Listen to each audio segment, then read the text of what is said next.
is a clip that I really did enjoy. Here we You go. having a desire to serve, that's a beautiful thing. I have a desire to serve. I don't want to be exploited.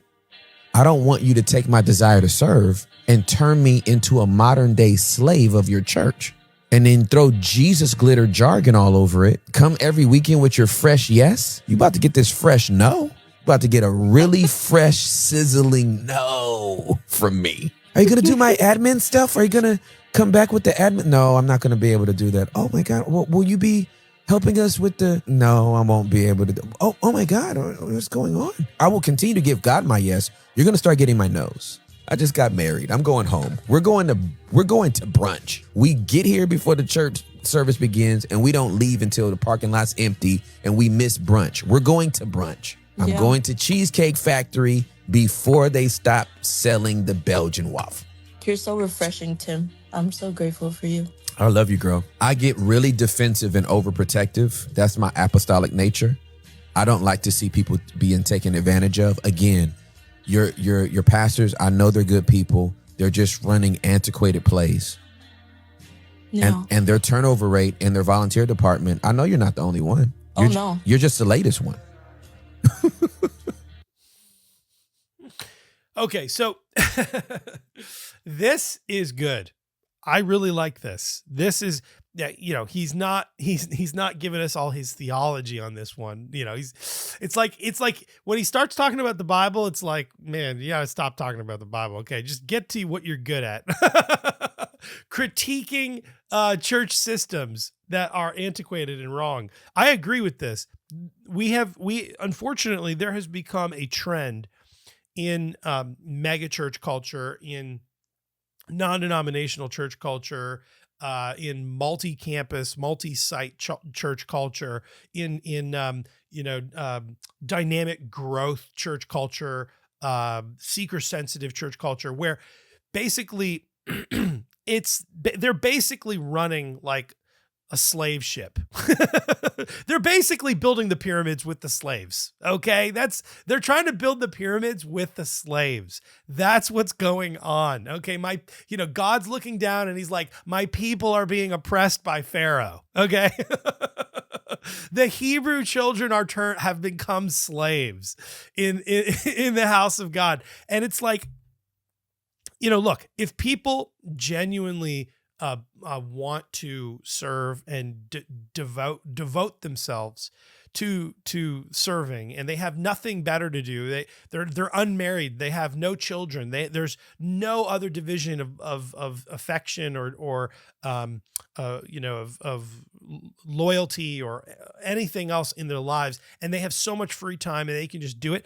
That's wonderful. But there's a form of volunteerism. There is this thing called volunteerism. I believe in volunteering, okay? But I do not believe in volunteerism. And volunteerism has been infiltrating the church. And I think it is a form of exploitation, because what's happening is these churches are being run in a very corporate business-like fashion, where everything is orchestrated and everything is structured. And there's all these, org charts and all these, metrics of church growth and metrics here and all these pie charts of everything and all this organization, and everything has a place. But the people who are serving and doing everything and really like making the thing happen, and devoting all of this time and all of this energy and all of this resource, they're not being paid. These people are slaving away, and really they're being told that the reward is in heaven, and that this is necessary for them. And this is how they're being told, this is how you get. I'm not even kidding you. There was a church with a very, very prominent name, very prominent pastor. And they were having a volunteer meeting, and one of the volunteers stood up and said, and a friend of mine stood up and said, hey, how do we go deeper? How do we get more training and discipleship with our theological training and spiritual formation in this church? And the pastor responded and said, the way you go deeper in community here and in spiritual formation here and everything is by serving. Volunteerism. I mean, like that's the vision. Like what can I, how can I plug into this community? Oh, you need to join a serving team. That's how you plug in. That's not how things work. That's not even how a normal family functions. Imagine your parents. You come to your parents and you're like, hey, mom, dad, I really want to develop more relationship with you. I really want to develop more relationship with my siblings. I really feel like, we need to spend more quality time and get to know each other. I feel like there's not a strong relationship between all of us as a family unit. And your parents are like, oh, well, we can solve that problem. You just need to take out the trash more. You just need to do more dishes. That's the problem. Arts and crafts have now been extended by 6 hours. Okay. It's like no parent would ever say that, right? The way that your family connects is through spending time together and doing things together that are not stressful, that are not based on work, that are not taking away focus, but actually spending quality time and interacting with each other directly, going on vacation together, having dinner together, and do the kids all make the dinner? No, typically the mom makes the dinner. Right? Typically, it's one person who spends the time making the dinner. The kids enjoy the dinner, but the parent is in charge of making the dinner. Now we have church structures where the leaders, they're not making dinner. They're not doing any work. They get all the people to do the work, and they sit back and they, just organize and make sure everybody's, slaving away at the pyramids. So I agree. I mean, I'm not a fan of this volunteerism structure and culture. And it also doesn't even work secretly.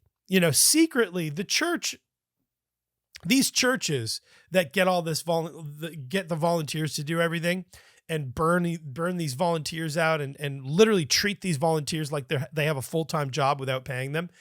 They don't, like, when they have a problem, a normal problem, like the electricity in the building goes out, they don't get a volunteer to fix that. There's no volunteer department for that. You know what they do? They go pay for that. They hire an electrician to come and fix the electricity. If the toilet's not working, you know what they do? They hire somebody and pay somebody to fix the toilet. And your tithe money goes towards that. And that is the purpose of the tithe money, so that it can take care of the building. It can keep the lights on. It can keep things functioning. But the volunteerism culture is like, well, there's no tithe money paying these people to literally, run all these departments. They're not being hired. So where's the tithe money going? Right? That's the issue. And so it's really, these churches, they can pay, but they don't want to. They want to get everything for free, and they want to, and this is unhealthy because nothing's really free. I mean, it takes energy and time and focus. And in many cases, it even takes expertise. When I see many times the way musicians are treated in the church, it takes expertise to play an instrument well. And when I look at, these musicians, and they're not being paid to play any of their instruments, but they're expected to learn all the parts. They're expected to play. They're expected to know learn how to do everything, but they're not being properly remunerated. I just look at that as a recipe for disaster, and the workman is worthy of his wages. The Bible says that, right? Nobody's saying to the pastor, hey, thanks for volunteering your time, pastor. Hey, pastor. Hey, thanks for putting all that time in, preparing the message and preaching the message, Oh man, thank you for what you do. That's just so amazing. You're such a great volunteer. If the pastor is getting paid for what he's doing, the other people should be getting remunerated at some point, or at least they shouldn't be taken advantage of. And that's the key, is that we shouldn't be taking advantage of people. Asking people if people want to serve, that's wonderful. And we should encourage that, but we should not make them feel guilty or overburden them. That should not be what should be going on. And unfortunately, this is a rising sort of corporatist church culture that is really rooted and based in a sort of capitalist, way of looking at a corporate way of looking at church, a very secular way of looking at church, as though it's a pyramid that needs to be built, and I just don't believe that's the case. Sacrifices should be made 100%. We should take care of pastors. We should take care of everyone. But we shouldn't be taking advantage of anyone. And that's the issue. So, okay. So good. I really like this take by Tim Ross.